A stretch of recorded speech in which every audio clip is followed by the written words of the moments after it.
Hello, my name is Neil Ruane. As you can hear from my accent, I'm not French, but I've been living in Burgundy for 20 years and I'm export sales manager for Boisset in the United States. So why is Burgundy so difficult to understand? Well, to understand that, a few facts which are very interesting. Burgundy produces less than 5% of total appellation controlling wine in France, and yet we have over a third of the different appellation. And what characterises Burgundies is that we have all these Pinot Noirs and Chardonnays, because they're the only grapes that are really used in making the wines, and all those wines are named after the villages they come from rather than the grape varietals. And so we have 101 different appellations within Burgundy, each of them making wines that are slightly different from their neighbours because of what we call the terroir, which is the geographical and climatic conditions specific to those different villages. So to understand Burgundy, okay, it's all Chardonnay and Pinot Noir, which is the easier part, but you really have to know a little bit about the soil types, the climates, the individual villages, and what sort of wines come from those villages. Then of course it gets even more complicated when you add in the vintage component, because vintage is probably more important in Burgundy than any other winemaking region in the world too. And that is because climatically the weather conditions in Burgundy are very variable. It's a cool climate. I'm speaking to you today in late May from a very cool and rainy Mercure, where of course in some years I might be in a short sleeved shirt and it might be very warm. So the weather conditions very variable, and of course we only work with these single varietals. Pinot Noir is the most difficult grape to grow, with the thinnest skins, the most difficult wines to make, and so from one year to the next those wines will be very different compared to the wines cooked in the same vineyard, excuse me, from previous years. But as our mutual friend Alfio said to me this morning, vive la différence. That is the real excitement about Burgundy, is that every vintage is different. Burgundy wine isn't like Coca-Cola. Every wine is an adventure.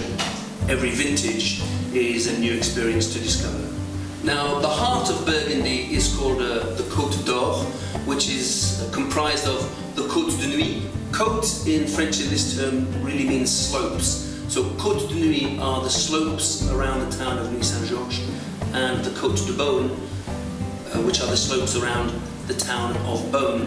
And Burgundy, each of these villages I talked about, each of these sections, the Côte de Nuit, the Côte de Beaune, the Côte Chalonnaise and Mâcon, are renowned for making different styles of wines. And one easy way to remember is that the darkest, most intense Pinot Noirs all come from the Côte de Nuit. All the Grand Cru Reds in Burgundy, except one appellation, which is Corton, all come from the Côte de Nuit.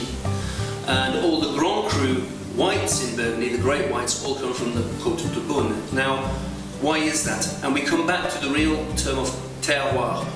What is physically under your feet in Nuit Saint-Georges, in soil terms, is approximately 30 million years older of what's directly under your feet in Beaune.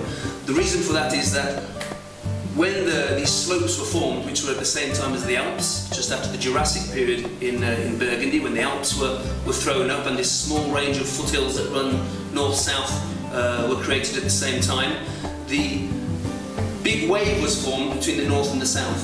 In the north, you have the older soils, very deep underlying limestone bedrock and more clay soils in the north, which are real Pinot soils, better for growing Pinot Noir. In the south, over the next millennia that followed that first creation of the Alps and the Côte d'Or, you had successive layers of sedimentary soils, much lighter, whiter, chalky soils, filling up this lower part.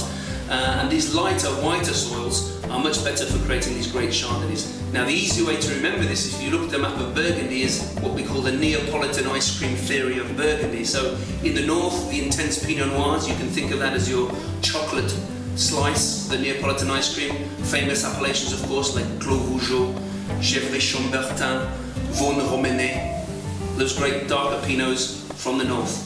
In the middle, you have these softer, lighter, more feminine styles of Pinot Pinot Noir, which are on the Côte de Beaune soils, a transitional soil from these Pinot to these Calcas soils. And you can think of that as the strawberry slice, so classic soft Burgundies like Savigny-les-Beaune, Beaune, Volnay, for example. And then in the south you have the vanilla slice, which is of course the great whites of Burgundy, Meursault, Puligny-Montrachet, Chassagne-Montrachet.